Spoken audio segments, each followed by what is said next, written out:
እንዴት ናችሁ? ዛሬ ደግሞ እስኪ ትንሽ ስለ አፍሪካ እግር ኳስ እናወራ። ያው ስለ እንግሊዝ እናወራለን፣ ስለ ሌሎች ስለ ኤሮፕ እግር ኳስ እናወራለን። አሁን የአፍሪካ ዋንጫ እየተደረገ ነው የሚገኘው። እንደሚታወቀው በሞሮኮ አስተናጋጅነት እየተካሄደ ነው የሚገኘው። ወደ 24 የሚሆኑ የአፍሪካ ብሔራዊ ቡድኖች እየተሳተፉበት ነው የሚገኙ። እንግዲህ ኢትዮጵያ ያለችበትም እንደሚታወቀው የዚህ መድረክ መስራች ነበረች ኢትዮጵያ ግን አሁን ላይ የለችበትም። በነገራችን ላይ በዚህ ሰዓት ራሱ ጨዋታ እያየሁ ነው ያለሁት እና የአፍሪካ እግር ኳስ መድረክ ትንሽ ቀዝቀዝ ያለ ይመስላል እና በመላው ዓለም ያለን ሰዎች ኢትዮጵያም ያሉ የእግር ኳስ ተመልካቾች በእርግጠኝነት ወደ አውሮፓ እግር ኳስ የማድላት ነገሮች አሉ እና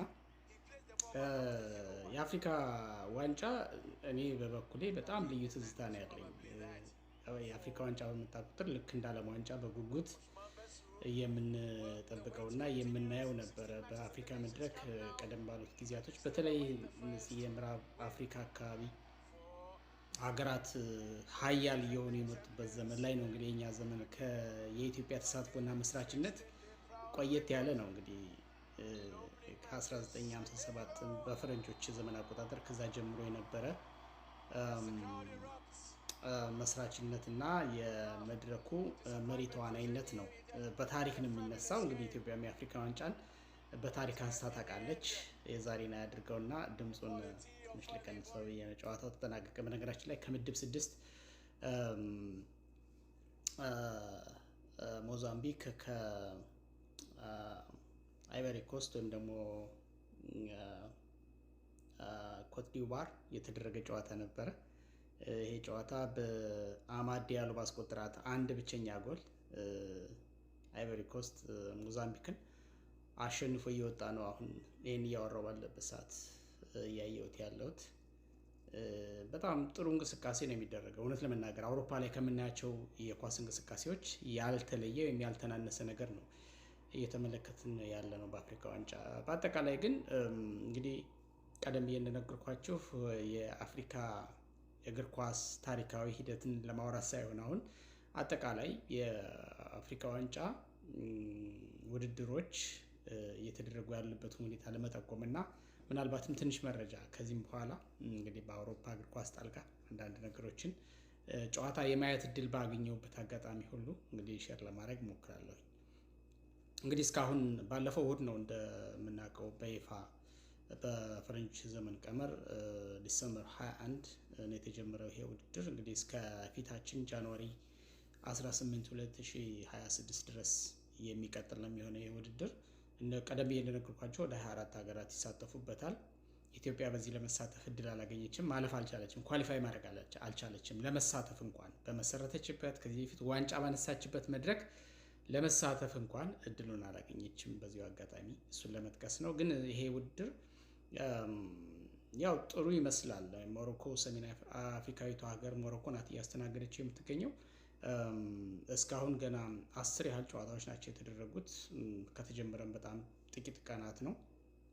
በዚህ ሂደት ውስጥ እስካሁን ወደ 27 ያህል ወደ 28 ያህል ጎሎች መረብ ላይ አርፈዋል። እንግዲህ በየጨዋታው ከ2 ጎል በላይ እንደመመልከት ማለት ነው እና አንዳንዴ የእግር ኳስ ትልቁ ውበቱ እግር ኳስ ስለሆነ አይሚን ጎል ስለሆነ በነገራችን ላይ በስክሪን ላይ እንደምመለከተው አማድ ዲያሎ የጨዋታው ኮከብ ተብሎ የተሸለመ ነው።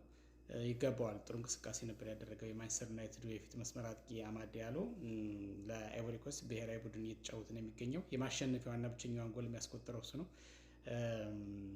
የጨዋታው ኮከብ ተብሎ እየተሸለመና ቃለመጠይቅ እያደረገ ነው ከርቀት እያየሁት ያለሁት። ለማንኛውም በክለብ ላይ ያለውን መቀዛቀዝ በብሔራዊ ቡድን እንደዚህ አብቦ መታየት ጥሩ ነው። በክለቡም አለ የሚባል ተጫዋች ነው። ያው እንደ ክለብ ማንቸስተር ዩናይትድ አሁን ያለበት ሁኔታ ያን ያህል ባይሆንም፣ ስለዚህ ወደ ጨዋታው ስመለስ እስካሁን ያህል በ28 ያህል ጎሎች መረብ ላይ አርፈዋል። በየጨዋታው 2 ጎል ተመልክተናል ብሎ እንደማለት ነው። ይሄ ስሌቱ እንደዛ ነው። ስለዚህ በአንድ ጨዋታ በአማካይ 2 ጎል ተመልክተናል ማለት በጣም ኢንተረስቲንግ የሆነ ውድድር እየተደረገ ነው ማለት ነው። ተመጣጣኝ የሆኑ ፉክክሮች፣ ውድድሮች እየተደረጉ ነው ማለት ይቻላል። እውነት ለመናገር እስካሁን የተደረጉ 10 ጨዋታዎችን ብዙዎቹን አላየኋቸው። እንደው ካለፈው በኋላ ሃይላይቱን ምን ነው እንጂ በቀጥታ ዛሬ ነው ገና ቁጭ ብዬ የሞዛምቢክን እና የአይቮሪ ኮስትን ጨዋታ ነው በደንብ ተረጋግቼ እያየ ያለሁት። ከዚህ በኋላ ያሉትን ጊዜና ሁኔታዎች እንደፈቀደ ለማየት እሞክራለሁ። ስለዚህ የአፍሪካ ኳስ እንደ አህጉር ያለው ደረጃ ትንሽም ቢሆን በዓለማችን ነው በጣም በምንወደውና ዘውትረን በምንከታተለው የአውሮፓ ሊግ ውስጥ ግን በአብዛኛው አብበው የሚገኙት የትውልድ አፍሪካውያን ማለት የአፍሪካ ዜግነት ያላቸው ተጫዋቾች ናቸው። ብዙዎቹ መጥራት ይችላል። እነ ሞሳላ፣ እነ አማድ ዲያሎ፣ እነ ማርሙሽ የሲቲው ሌሎቹንም መጥራት እንችላለን። ብዙ ከዚህ በፊት በነበረው ራሱ ታሪካዊ የሚባሉ ተጫዋቾች እንደነ ዲዲየር ድሮግባ፣ እንደነ ጄጄ ኦካቻ ሌሎቹም መጥቀስ እንችላለን እና በዓለም ላይ በጣም በጣም ተጽዕኖ ፈጣሪ የሆኑ አፍሪካዊ ተጫዋቾች አሉ። በአፍሪካ መድረክ ልክ በአውሮፓ መድረክ ላይ በጉጉት እንደምናያቸው አይደለም በአፍሪካ መድረክ ላይ የምናያቸው ብዬ አስባለሁ እኔ እና የአፍሪካ እግር ኳስ ብዙ ጊዜ ብዙ ችግር ያለበት ነው። ያው ብዙ ነገር ይነሳበታል። ይሄ ታዳጊ ላይ ፎከስ አድርጎ አለመስራት፣ የሙስናው ጉዳይ በካፍ ደረጃ አሚን በካፍ ደረጃ እንኳን ምን ያህል ጊዜ ነው የካፍ መሪዎች በሙስና ተጨማልቀው ብዙ ጊዜ በፊፋ ቅጣት ተጥሎባቸው ታግደው ንብረታቸው ሁሉ ታግዶ የመስጌ እስከ መደረግ የደረሱበትን ሁኔታ እናስታውሳለን።